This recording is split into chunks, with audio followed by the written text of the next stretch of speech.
In this video, we're going to be doing a quick explication of just the first stanza of the poem, which begins, "Had we but whirled enough in time, this coyness lady were no crime."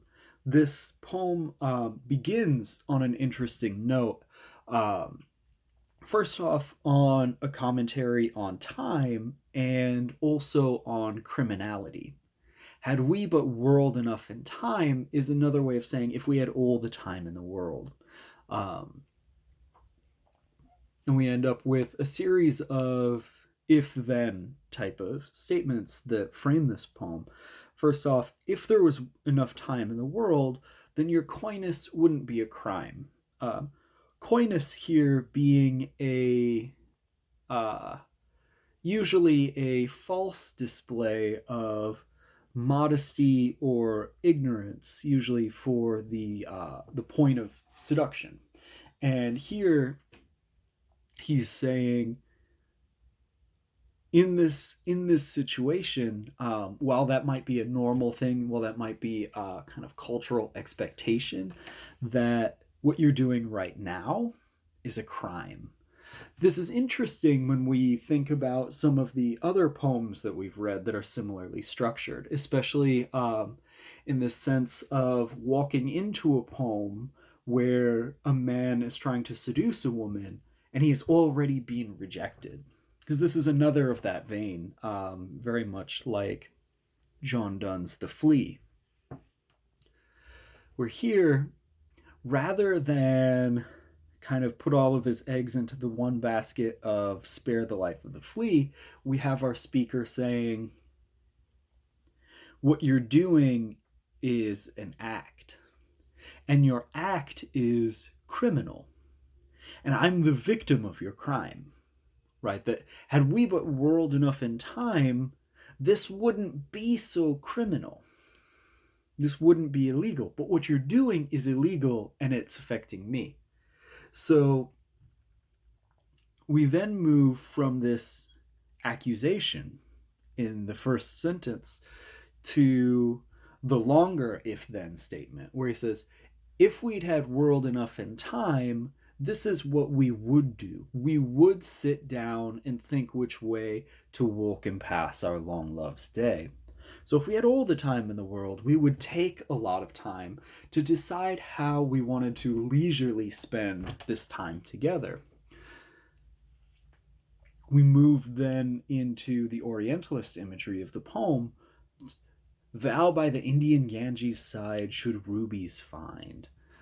This echoes a lot of other Orientalist assumptions about the East as a place where work doesn't happen. It's an exotic locale. It's dangerous, but also full of wealth. You don't have to work for it.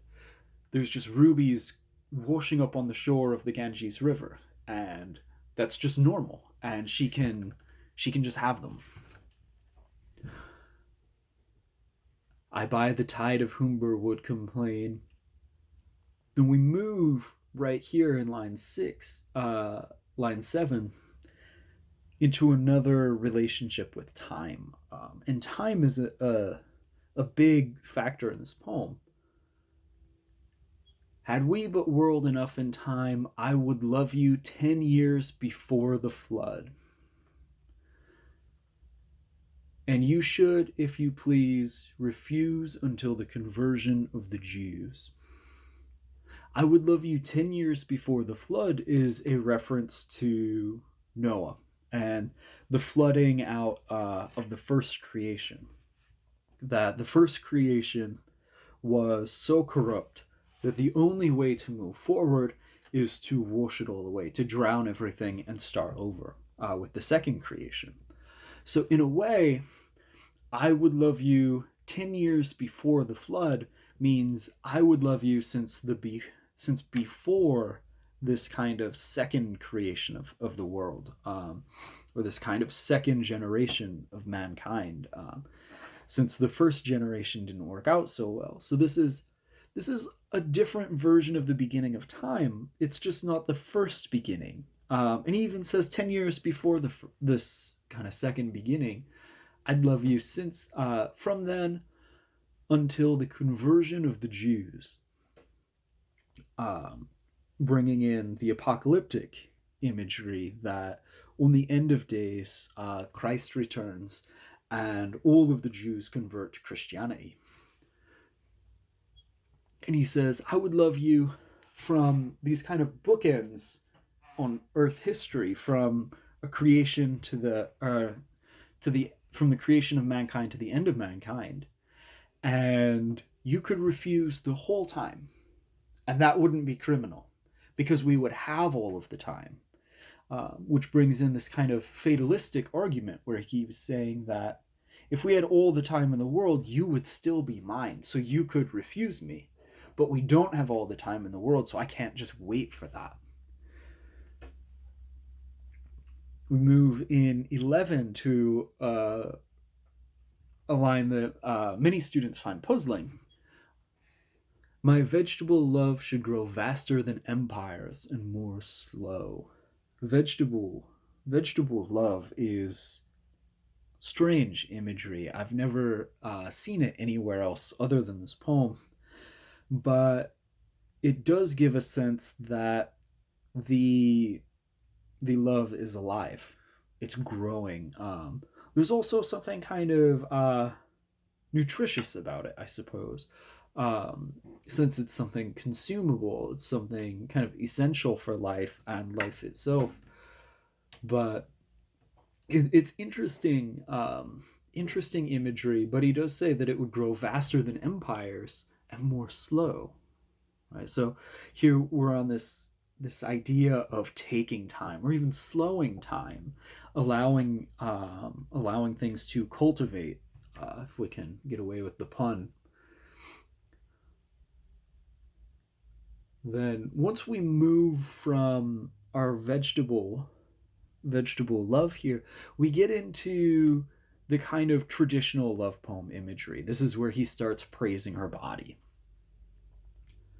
100 years should go to praise thine eyes and on thy forehead gaze. So he's going to spend a whole century just on her eyes and looking at her forehead. 200 to adore each breast. But, and we move into this but, like, lest he seem shallow, or like he's only focused on her chest, and a little bit on her eyes, since he is devoting 400 years to the breasts and only 100 to the eyes. Like, before he seems shallow, but 30,000 to the rest. So everything else gets kind of long epochs in history, an age at least to every part. And the last should show your heart. So just in case she's worried at this point, right, that we get the counter argument, or we get the assumed kind of counter argument and the counterpoint, that lest he be accused of being shallow, the last age, the very last thing that he'll praise is her heart. And we can read any number of reasons into that, including something like saving the best for last, or even mentioning it last because it's really the thing he doesn't care about. So why start there? Why not end there? Then our couplet at the end that kind of punctuates this this stanza. For lady, you deserve this state, nor would I love at lower rate. The rhetoric of deserving is an interesting follow-up for this. If we look at the techniques, right, that we start with the if-then, we start with the accusation. You are engaging in a crime in which I'm the victim. If I weren't your victim, this is how we would spend our time. If you weren't victimizing me, if you weren't robbing me of something. And